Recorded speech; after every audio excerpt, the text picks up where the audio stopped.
अस्सलाम वालेकुम जी, मैं हूं आदिल खुर्शीद और ह्यूमर मोमेंट्स में हाजिर हूं एक नए टॉपिक के साथ।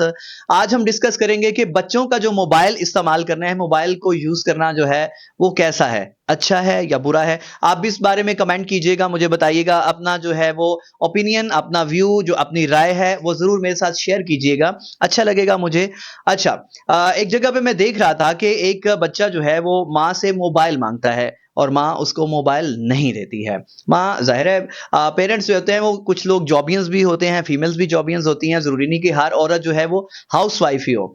तो उसको कुछ अपना काम करना था, तो उसने उसे अपना मोबाइल ना दिया। बच्चे ने 2-4 मिनट देखा कि शायद ये माँ जो है वो मुझे खुद से मोबाइल दे दे, लेकिन ऐसा नहीं हुआ। और मीनवाइल ऐसा हुआ कि जैसे ही माँ जो है वो अपने मोबाइल में महव हुई, तो बच्चा एक बाहर से जो है वो बैट टाइप कुछ जो है वो उठा के लाया और उसने अपनी माँ के सर पर दे मारा। माँ वहाँ पे गिर गई और बच्चा मोबाइल को उठाकर चला गया। अब उसको कैसी चोट लगी? ज़ाहिर है बच्चा है, उसका कितना-सा उसका हिट हुआ होगा, बच तो वो गई होगी।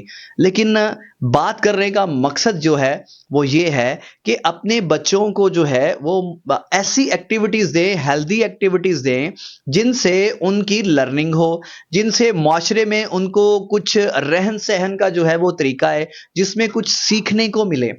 मोबाइल से जो है वो सिर्फ तबाही है। आपको नहीं पता कि बच्चा मोबाइल देख रहा है और उसके लिंक्स कहाँ-कहाँ जा रहे हैं और वो एंड पे किस वीडियो पे जाकर जो है वो टच हो रहा है। उस पे उसके माइंड पे, उसके दिमाग पे आपके उसको मोबाइल देने की वजह से क्या असर हो रहा है, क्या उसके साइड इफ़ेक्ट्स हैं, क्या नुकसानात हैं, आपको नहीं पता। क्योंकि आप मोबाइल दे के सिंपली साइड पे हो जाते हैं कि हमारी जान छूट गई। बच्चा जो है वो खुद ही अब लगा रहेगा, अपनी जो है वो वीडियोज़ देखता रहेगा, कार्टून्स देखता रहेगा। पेरेंट्स के माइंड में ऐसा ही होता है कि आप उसको जो अब मोबाइल देते हैं तो यही होता है कि यार अब हमारी जान छूट गई, बच्चा है एक साइड पे लगा रहेगा, लेकिन वो वीडियोस में क्या देख रहा है आपको नहीं आइडिया होता। हाँ, अगर मोबाइल देना ही है तो उसमें किड्स का यूट्यूब होता है, बच्चों के लिए यूट्यूब होता है, आप उसे वो दें, वहां पे उसको ले जाएं, उसे कहेंगे ये बेटा वीडियोस है, यहाँ पर बोलो।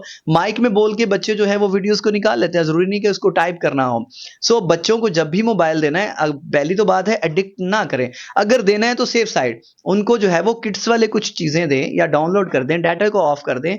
वहाँ पे जो वीडियोज़ आप चाहते हैं कि आपका बच्चा देखे, सिर्फ़ वही देखें। सो आज के टॉपिक को डिस्कस करने का मकसद जो है, वो ये है कि पहली तो बात ये है कि बच्चों को मोबाइल फ़ोन से दूर रखें। अगर आपने उनको देना ही है, तो उसमें किड्स का यूट्यूब या बच्चों के हवाले से कुछ जो है, वो डाउनलोड्स करके रख लें, ताकि आपको पता हो कि इस मेरे मोबाइल में ये चीज़ें ही हैं, इसके अलावा बच्चा जो है वो इधर-उधर नहीं जा सकता। सो पेरेंट्स को जो है, वो इसीलिए कहते हैं कि माँ की जो गोद होती है, बच्चे की सबसे पहली जो है वो दरसगाह होती है, उसको वहाँ से ही सीखने को मिलता है। तो ये माँ-बाप की तो ज़िम्मेदारी है ही है, माँ की भी ज़िम्मेदारी है कि वो अपने बच्चों को जो है उन पे नज़र रखे। इसलिए जो बच्चा खराब होता है, तो सबसे पहले उसकी माँ पर उसका ब्लेम आता है कि इसकी माँ ने इसका ख़्याल नहीं रखा। और अगर अच्छी होती है तो वो कहते हैं कि ये किसी अच्छी माँ की औलाद है। जैसे बहुत सारे वाक़यात होते हैं, कोई बच्चा बहादुरी का करे तो कहते हैं ये किसी बहादुर माँ का जो है वो बच्चा है। बहादुर बाप का बहुत कम ज़िक्र आता है। सो बराए मेहरबानी अपने बच्चों को जो है वो पहली तो बात है मोबाइल से दूर रखें। अगर आपने देना है तो सेफ उनको खिलाएँ। उनको सेफ दिखाएँ, ताकि किसी किस्म का कोई जो है वो साइड इफ़ेक्ट ना हो। सो आज तक के लिए इतना ही। आदिल खुर्शीद को इजाज़त दीजिए। अल्लाह हाफ़िज़।